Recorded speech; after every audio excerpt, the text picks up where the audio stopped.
ভাই কি যে কোন না কোন, এগুলো তো মাছ, শিং মাছ। শিং মাছ যেহেতু তাহলে জিগান কে? আর আপনার এই লাইন আনছে কেডা?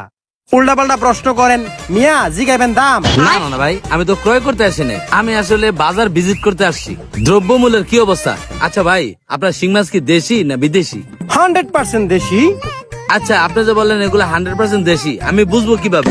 আচ্ছা ভাই, আপনার আমি বুঝাইতাছি, আপনাকে বন আগে বন। যদি মনে করেন আপনার মাথাটার ভিতরে দেন, মাছে গাইলে দেন, তাহলে মনে করবেন দেশি। মাছ গাইলে দিলে মনে করবেন বিদেশি। ধর মিয়া, আপনার কোনো প্রশ্ন করবো না মিয়া। ভাই 1 কেজি মাছ লয়ে যান। ধর মিয়া, ফালতু কোন আনকার। এই লোকের যদি আমি সিস্টেম না করতাম, এই লোকে আমার কাঁচা শিং মাছ খাওয়াই ছাড়তো। ভাগ্যটা ভালো, সিস্টেম করে লাইছি। আর আমিও ভিডিওটা আগে দেখছিলাম। এই মাছ লয়ে যান, মাছ লয়ে যান, শিং মাছ, শিং মাছ, শিং মাছ, শিং মাছ। ওই বইস না, বাসগুলা চাপা।